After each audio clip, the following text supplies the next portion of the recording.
So we continue with where we left in the last class on hypertension. So we go to the diagnosis and management, or rather the investigations and management, right? So before we go into that, you know that there are secondary causes of hypertension. Very common among them are the renal disease. There are two types of renal diseases. One is a parenchymal renal disease, like glomerulonephritis, acute and chronic, and renovascular disease, like renal artery stenosis, and the third, which is called the polycystic kidney disease. So all of these would lead to hypertension, and that is the secondary hypertension. Then another important cause is your endocrine groups of diseases. There are a lot of endocrine diseases like pheochromocytoma, where the adrenaline and noradrenaline levels will rise because of a tumor of the adrenal medulla. Cushing syndrome, where the glucocorticoids and a little mineralocorticoids will be elevated because of excessive secretion from the adrenal cortex. Primary hyperaldosteronism, mineralocorticoid secretion is excess. We also call it a Conn's disease or a Conn's syndrome. Then acromegaly, that is another disease, hypothyroidism, thyrotoxicosis, and some very rare congenital disorders which are very rare. Among the drugs, you have your cyclosporin, non-steroidal anti-inflammatory drugs, and sometimes even erythropoietin. These produces rise in blood pressure. Corticosteroids produces high blood pressure in the long-term use, but we usually club it with Cushing syndrome, drug-induced Cushing's, because that will also produce the Cushing syndrome, so we usually club it together there. Then coarctation of aorta, where the aorta is narrowed beyond the first two branches from the arch. And in this condition, you will find that there is narrowing, and so the lower part of the body usually will get less amount of blood, including the kidneys, and that will lead to some changes and secondary hypertension. Alcohol is also use is also considered to produce hypertension. Obesity in a spectrum of your metabolic syndrome will produce hypertension. So hypertension, obesity, dyslipidemia together, and insulin resistance. So these four components comes together as a constellation, and this ultimately leads to coronary artery disease. Pregnancy-induced hypertension through other mechanisms can also produce high blood pressure. So among these, renal hypertension is quite common. Hypertension associated with obesity or metabolic syndrome is common. Pregnancy-induced is common. The others are not so common. These are rare diseases. You will find them mainly in some hypertensive specialty clinics as referred. In the community, most of the time you will not find high blood pressure as an outcome of these particular disorders. Now, how to measure the blood pressure? This is also shown, but I will not go into the details of how to measure the blood pressure. You make the person sit comfortably with his arm relaxed on a table, and you support the arm at the level of the heart. Use a cuff appropriate for the size of the person's arm. The bladder of the cuff must encompass more than 2/3 of the arm, and you elevate the pressure to a level. First you do it with a palpatory method, elevate the pressure to at least 20 millimeter above when the arterial pulse is obliterated, and bring it down slowly about 2 to 3 millimeter per second, and the moment you get the first pulse, you know that is a systolic blood pressure. Elevate it again, put the stethoscope there, and then start listening for the Korotkov sounds, that is the phase 1 sound, and gradually deflate till you hear the disappearance of the sound, which is the diastole. And it is asked that you take at least 2 measurements and take an average of these 2. And in patients with some arrhythmias, or if it is fluctuating or the difference between the 2 are quite wide, then you should take three measures. Investigations I have already discussed, but why some investigations are important? The reason being, you are going to label a person to be having high blood pressure. That has got implications in his lifetime plan, for his insurance. Health insurances also will change accordingly, and he may have to take some form of medication or lifestyle care throughout his lifetime, because this is a disease which is going to stay. So casually diagnosing hypertension will not do, one has to be confirmed. So these are the investigations and the aims.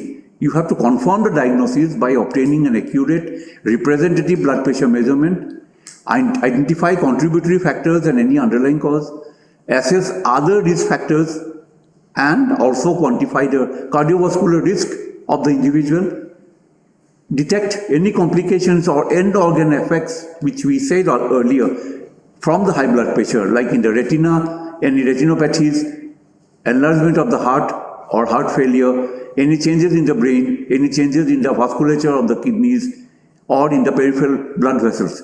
So these are the end organ effects that you will have to assess in the investigation, and also identify comorbidities which will affect the high blood pressure and also influence what type of antihypertensive drug that you are going to give to the particular individual. So this is the routine plan of investigation that you will do for any person coming for the first time with a diagnosis of high blood pressure. You test the urine for RBCs, for protein and glucose. You have to know the renal function by measuring the urea, creatinine and the electrolytes.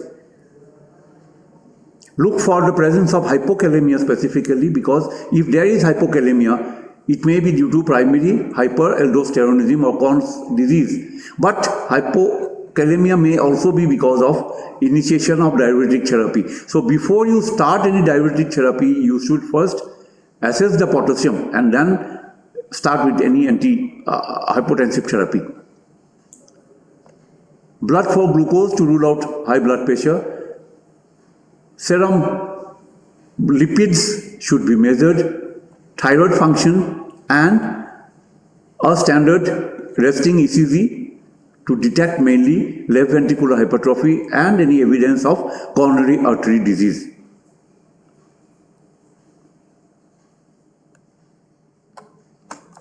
In patients where you suspect secondary hypertension, you may have to go ahead with some other investigations, additional investigations, including a chest X-ray for diagnosis of a cardiomegaly, heart failure, or a coarctation of the aorta, where you get a sign of the tree.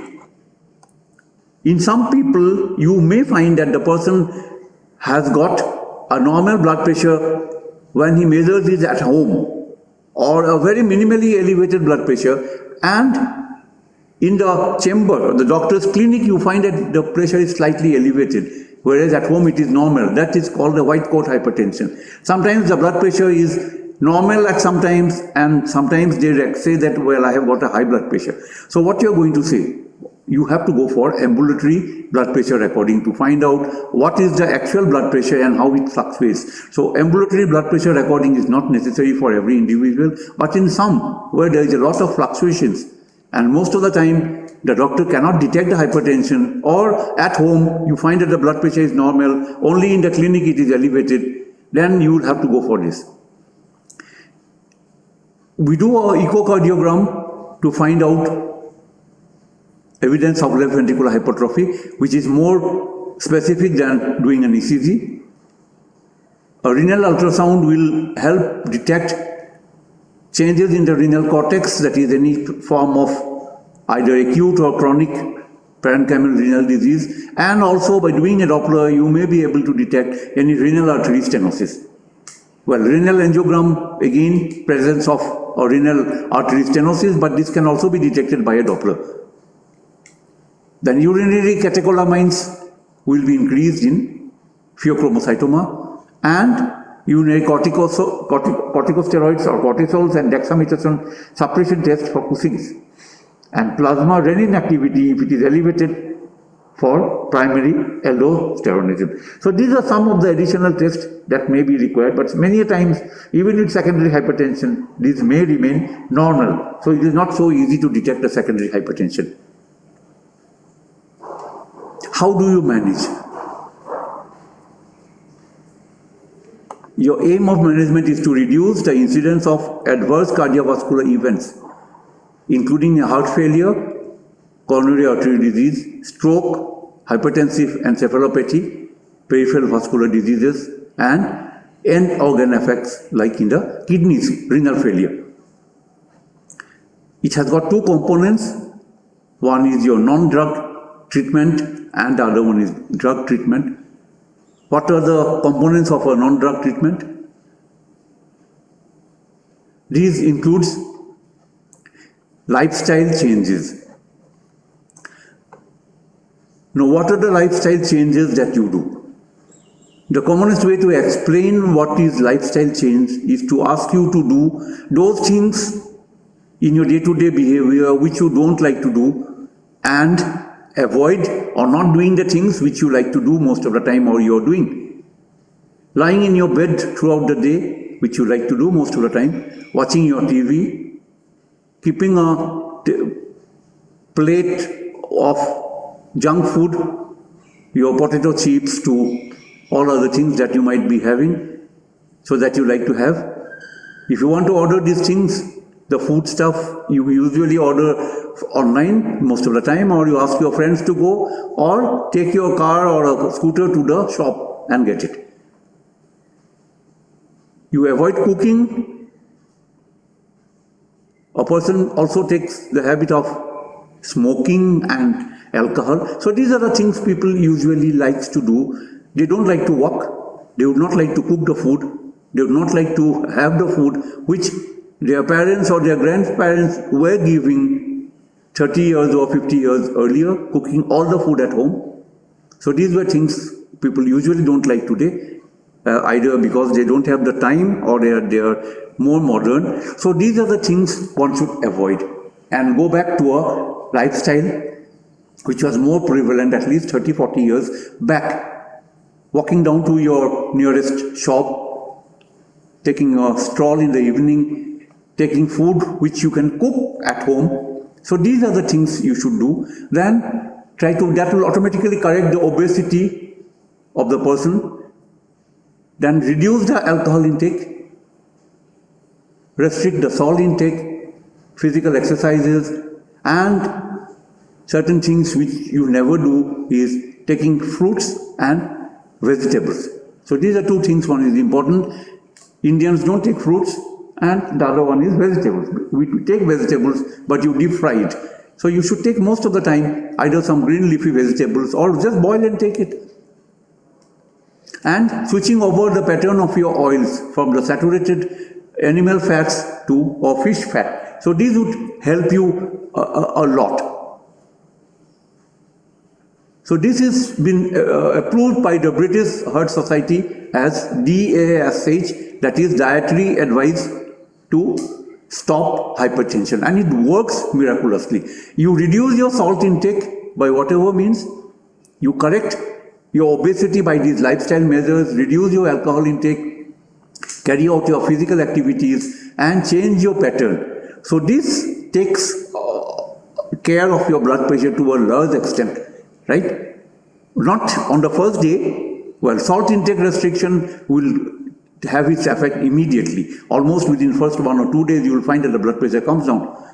But the other things will gradually have their good effects on high blood pressure.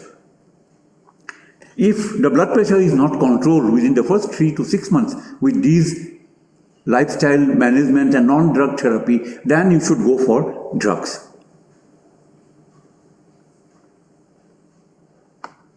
In short, these are the different groups of drugs.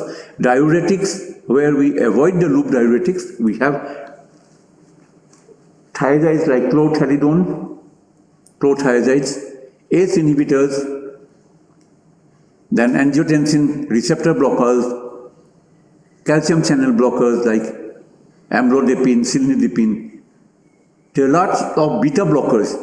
Some are unselective, like propranolol, which we usually avoid for hypertension. Then some are beta 1 blockers like metoprolol, bisoprolol and atenolol, which are the drugs given most of the time, or combined alpha beta blockers, which has also got a protective action on the heart, like labetalol, carvedilol, which are given as a preventive drug for coronary artery diseases as well. Some non-selective vasodilators, some are the alpha-1 blockers like prazosin, doxazosin, and those directly acting on the vascular smooth muscles. Well, these are the drugs which we normally give for acute hypertensive crisis. So they will immediately relax the blood vessels and bring down the blood pressure towards a normal level so that the person does not have a cerebrovascular accident or a left ventricular failure because of the high blood pressure. Some additional drugs can be given. One is aspirin.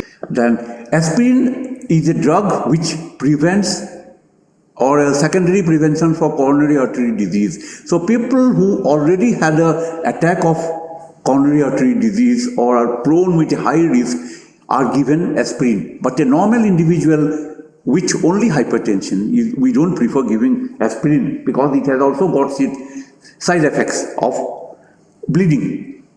Statins, well, if the person has got comorbidities like diabetes or if the lipids are elevated, then straight away you start with statins. Otherwise, statins are normally not given only for high blood pressure because it is said that besides lowering the your lipid profile or the lipids, it also stabilizes the atherosclerotic plaque giving statins. So they will prevent rupture of a plaque and sudden obstruction of a coronary artery. So statins are usually given in patients with hyperlipidemia, patients with coronary artery disease and diabetes, even if they do not have hyperlipidemia. And if any of them are having high blood pressure, they will also be taking these statins. They also have some side effects, but in spite of these side effects, the positive effects are worth giving the drug. So I will not go into the details of most of these drugs. Thiazides, well, so what are the drugs? I'll come back to the slide again.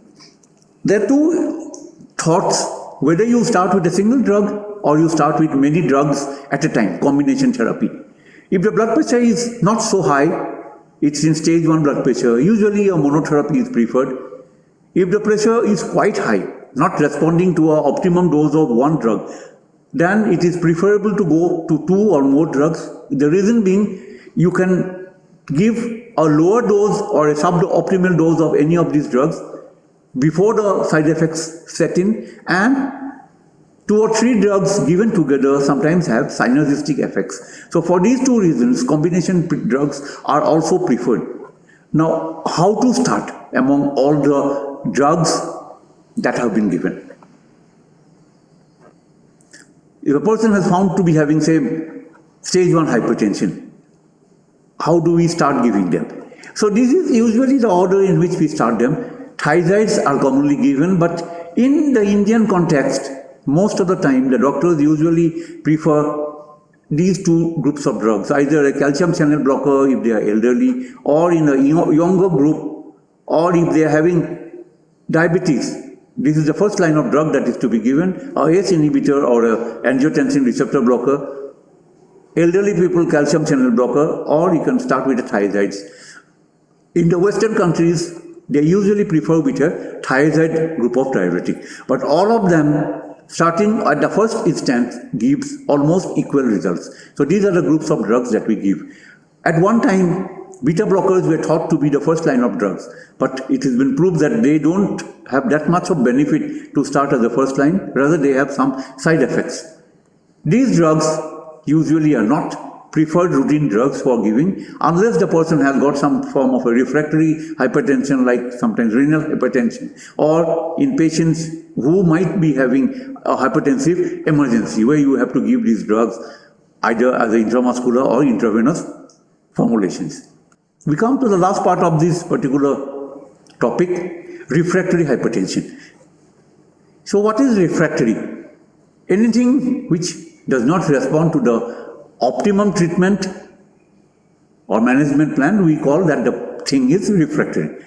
So refractory hypertension refers to a situation where multiple drugs given at the optimum dose will not be able to control the high blood pressure. Usually 3 to 4 drugs given at the optimal doses, not at minimal doses, will not be able to control the blood pressure. So that is refractory. So you are prescribed a lot of drugs, 2 drugs, 3 drugs, 4 drugs, you keep on checking the person every 15 days or 1 month, you find that the pressure is not controlled. So what are the possibilities? The person may be having a genuine resistance to therapy in some cases. In most of them, it is usually a non-adherence. That means they are not taking that many drugs. They will not take.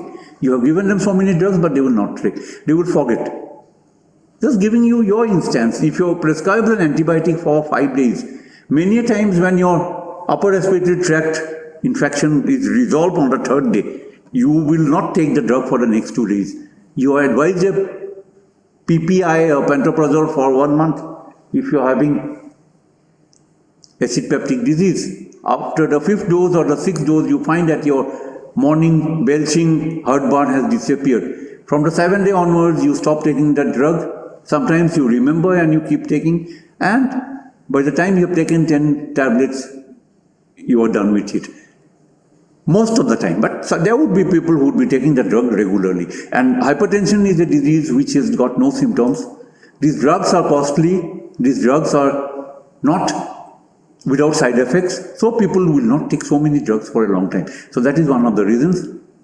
And sometimes they do diligently take all the drugs, but they are not responding properly because there might be an underlying cause of hypertension, that is secondary hypertension. So refractory hypertension can occur because there is some genuine resistance to therapy, because some people are not taking the drug properly, or because there is a secondary cause of the hypertension. So these are the usual 3 factors why you may find a person having refractory high blood pressure, and you have to try to re-evaluate the person again.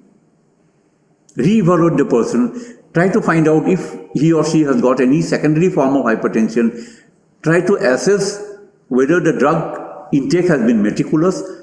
The easiest way in our country, what we do, especially in patients with diabetes, if they are not responding to insulin and 2 or 3 oral drugs given in optimum doses, sometimes we do admit the people.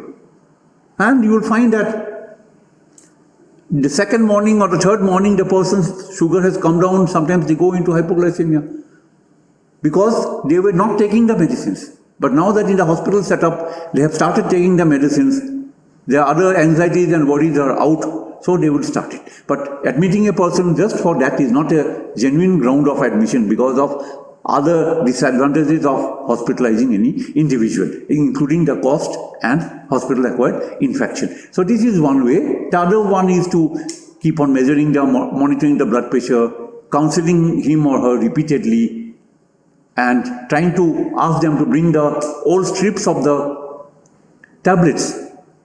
If you find that on day 10th, 9 tablets are already been consumed, then you definitely know that he or she has been taking the medicines. It is not that the person will just throw away the tablet and not take and come to you. They will not do that. You will have to believe the person to some point. Okay. There is a thing called accelerated hypertension. In the past, they also had a term called malignant hypertension. So the term malignant hypertension is no longer used. We use the word accelerated hypertension. So what is accelerated hypertension? It is a high level of blood pressure, that is the first thing, at least above 160 by 100, as that is just says 2 hypertension, may be due to of any etiology, and it is characterized by a rapid or accelerated microvascular damage with necrosis in walls of small arteries and arterioles, that is fibrinoid necrosis and intravascular thrombosis. This is usually visible in the retinal arteries. So the diagnosis is based on a high blood pressure, grade 3 or 4 hypertensive retinopathy, some form of renal dysfunction, especially proteinuria.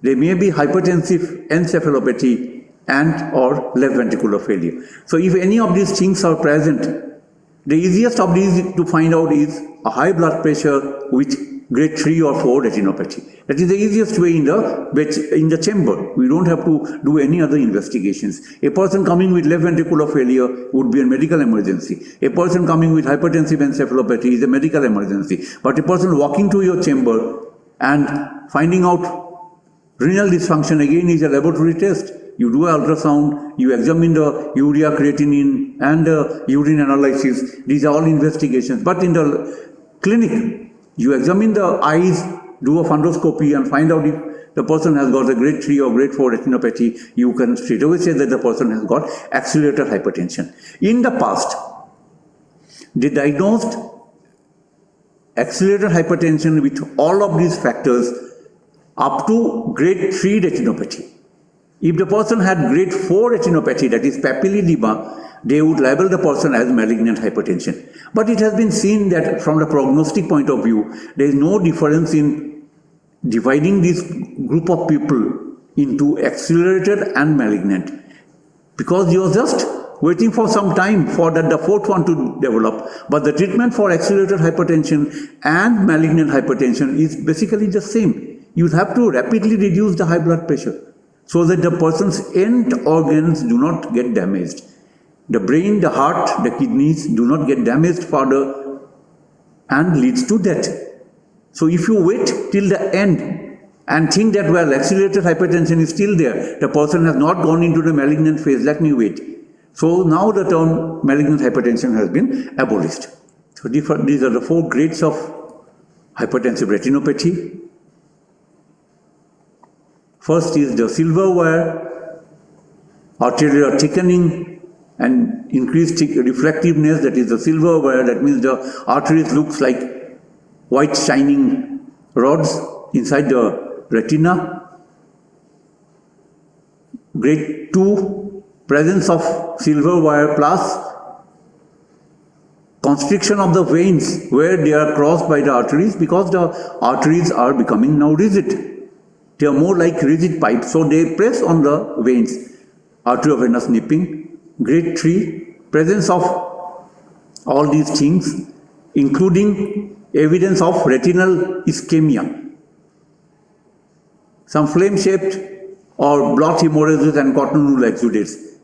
That is, we call it a dot and blot hemorrhage. A flame-shaped hemorrhage with cotton wools. And grade 4 is in all of these plus papilledema. So you don't wait for the papilledema to come. A person having hemorrhage and cotton wool exudates in the eyes together with rigid arterioles having a silver color, and they press on the veins when they cross, at that point of time, we will say that the person has got hypertensive, accelerated hypertension. The blood pressure is high. If the person has got, say, or other way around, if you have a person with a high blood pressure and earlier the urine had no albumin, now the person has got albumin, or a high blood pressure, he did not have a left ventricular failure, now he has come with a left ventricular failure, or a person with high blood pressure with features of hypertensive encephalopathy. Then also, even if the eyes are normal, you can say that the person has got accelerated hypertension and you have to treat them accordingly. How do you treat accelerated hypertension or hypertensive emergencies? You cannot lower the pressure very rapidly. You have to bring it down gradually. If you bring down the blood pressure very rapidly, you will find that the circulation to the vital structures of the brain may be damaged, affected, and the person will have ischemia in different parts of the brain. So usually we don't do that. Or there might be coronary artery or renal insufficiency. So bring down the blood pressure gradually and bring it down to a level of around 150 by 90 over a period of 24 to 48 hours. Don't bring it down rapidly. Most of the time you can bring down the blood pressure with physical rest and oral drugs. Today the drugs are very potent. You start with the drugs, it will come down. Within 6 hours, 10 hours, 12 hours, it will come down. If you want to bring it down rapidly, the other things are intravenous or intramuscular labetalol, intravenous glycerol trinitrate as an infusion drip, hydrolazine intramuscular, or IV sodium nitroprusside. So these are some of the drugs which can be given. We do give these drugs for hypertensive crisis in the emergency ward. So that's all for today.